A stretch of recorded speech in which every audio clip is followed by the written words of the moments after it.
কোটা সংস্কার আন্দোলন থেকে জুলাই গণ অভ্যুত্থান, এই যে আন্দোলনের রূপরেখায় এত বড় বদল হলো, তার পেছনে অন্যতম প্রধান ভূমিকা রেখেছে সাধারণ জনগণের বিরুদ্ধে রাষ্ট্রীয় বাহিনী, বিশেষ করে পুলিশের নির্মম সহিংসতা।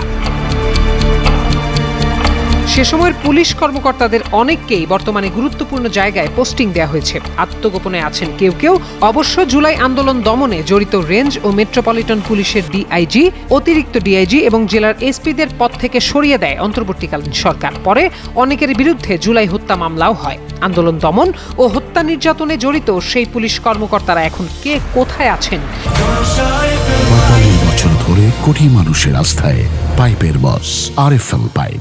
এমন প্রশ্নের উত্তর খুঁজতে গিয়ে বেশ গুরুত্বপূর্ণ কিছু তথ্য যুগান্তরের হাতে এসেছে।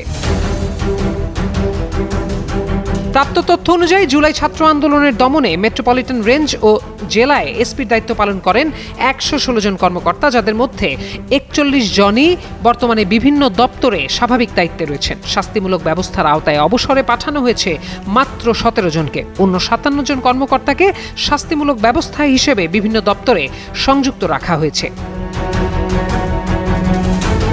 পুলিশ সদর দপ্তরের সংশ্লিষ্ট সূত্র জানায়, জুলাইয়ের ছাত্র জনতার আন্দোলনের সময় ৬৪ জেলায় দায়িত্ব পালন করা ৭৭ এসপির মধ্যে ৩৫ জনই এখন বিভিন্ন দপ্তরে দায়িত্ব পালন করছেন। সাময়িক বরখাস্ত করা হয়েছে ১১ জনকে, শাস্তির মুখোমুখি হয়েছেন ৪২ জন এসপি। চলুন ছাত্র জনতার আন্দোলনের সময় বিভিন্ন দপ্তরে কর্মরত ৩৫ এসপির বর্তমান অবস্থান জেনে নেওয়া যাক। আন্দোলনের সময় টাঙ্গাইলের এসপি সরকার মোহাম্মদ কায়সার পদোন্নতি পেয়ে হাইওয়ে পুলিশের অতিরিক্ত ডিআইজি হন। এছাড়া ফরিদপুরের এসপি মোহাম্মদ মোর্শেদ আলম রংপুর মেট্রোপলিটনের ডিসি, রাজবাড়ীর এসপি জিএম আবুল কালাম আজাদ এপিবিএনএ, শরীয়তপুরের মাহবুবুল আলম ঢাকার পুলিশ স্টাফ কলেজে, মাদারীপুরের মোহাম্মদ শফিউর রহমান পিটিসি খুলনায়, নেত্রকোনার ফয়েজ আহমেদ খুলনার আরআরএফ এ, শেরপুরের ২ এসপির মধ্যে মোনালিসা বেগম সিআইডিতে এবং আকরামুল হোসেন চট্টগ্রাম রেঞ্জে, কক্সবাজারের মাহফুজুল ইসলাম এপিবিএনএ, বান্দরবানের সৈকত শাহীন শিল্পাঞ্চল পুলিশে, খাগড়াছড়ির মুক্তাধর নৌ পুলিশে, ব্রাহ্মণবাড়িয়ার মোহাম্মদ সাখাওয়াত হোসেন কর্মরত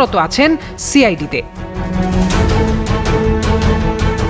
এছাড়া চাঁদপুরের এসপি মোহাম্মদ সাইফুল ইসলাম রাজশাহীর শারদায় পুলিশ একাডেমিতে, মৌলভীবাজারের Manzur Rahman Noakhali in service training সেন্টারে, সুনামগঞ্জের এমএন মোর্শেদ পিবিআইয়ে, সাতক্ষীরার মতিউর রহমান সিদ্দিকী ঢাকার টেলিকমে, চুয়াডাঙ্গার আরএম ফয়জুর রহমান পিবিআইয়ে, কুষ্টিয়ার দুজনের মধ্যে এইচএম আব্দুর রকিব পিটিসি নোয়াখালীর অতিরিক্ত ডিআইজি হিসেবে, আর মুহাম্মদ আলমগীর হোসেন রংপুর রেঞ্জে, নড়াইলের মোহাম্মদ মেহেদি হাসান রেলওয়ে পুলিশে, মেহেরপুরের এসএম নাজমুল হক নৌ পুলিশে, পিরোজপুরের মোহাম্মদ শরীফুল ইসলাম সিলেট রেঞ্জে, ভোলার মাহিদুজ্জামান হবিগঞ্জের ইন সার্ভিস ট্রেনিং সেন্টারে, ঝালকাঠির মোহাম্মদ আফরুজুল হক টুটুল রাজশাহী রেঞ্জে, বরগুনার মোহাম্মদ রাফিউল আলম অ্যান্টি টেরোরিজম ইউনিটে, চাঁপাইনবাবগঞ্জের মোহাম্মদ সাইদুল হাসান ট্যুরিস্ট পুলিশে, পাবনার Akbar Ali Munshi Lalmonirhat in service training সেন্টারে, নওগাঁর মোহাম্মদ রশিদুল হক সিআইডিতে, জয়পুরহাটের মোহাম্মদ নূরে আলম আরআরএফ বরিশালে, রংপুরের ফেরদৌস আলী চৌধুরী সিএমপিতে,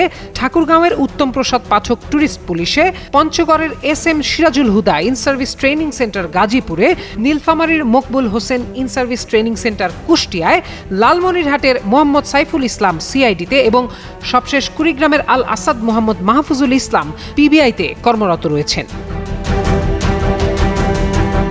এদিকে গত ২ বছরে ৮ মেট্রোপলিটন পুলিশের সব কমিশনার ও ৮টি রেঞ্জের ডিআইজির বিরুদ্ধে শাস্তিমূলক ব্যবস্থা নেওয়া হয়েছে বলে জানা গেছে। এর মধ্যে অবসরে পাঠানো হয়েছে ৮ কমিশনার ও ৬ ডিআইজিকে। সাময়িক বরখাস্ত করা হয়েছে ৩ ডিআইজি ও ১ কমিশনারকে। অন্যদিকে জুলাই আন্দোলনের সময় বিভিন্ন রেঞ্জের ২১ অতিরিক্ত ডিআইজির মধ্যে ৬ জন এখনও বিভিন্ন গুরুত্বপূর্ণ দায়িত্বে রয়েছেন। চলুন তাদের বর্তমান কর্মস্থল সম্পর্কেও একটু জেনে নেই। তৎকালীন চট্টগ্রাম রেঞ্জ ডিআইজির কার্যালয়ের ৩ অতিরিক্ত ডিআইজির মধ্যে একজন সংযুক্ত রয়েছেন। বাকিদের মধ্যে মাহফুজুর রহমান বর্তমানে টাঙ্গাইল পিটিসিতে এবং প্রবীর কুমার রায় নৌ পুলিশে কর্মরত আছেন। রাজশাহী রেঞ্জ অতিরিক্ত ডিআইজি মোহাম্মদ সাইফুল ইসলাম পুলিশ সদর দপ্তরে, বরিশাল রেঞ্জের অতিরিক্ত ডিআইজি মোহাম্মদ শহীদুল্লাহ বর্তমানে ডিএমপির যুগ্ম কমিশনার হিসেবে কর্মরত আছেন। একইভাবে সিলেট রেঞ্জে অতিরিক্ত ডিআইজি হিসেবে দায়িত্ব পালনকারী লিটন কুমার সাহা পিটিসি খুলনায় ও সিলেট রেঞ্জের একজন অতিরিক্ত ডিআইজি ডিএমপির যুগ্ম কমিশনার হিসেবে কর্মরত আছেন।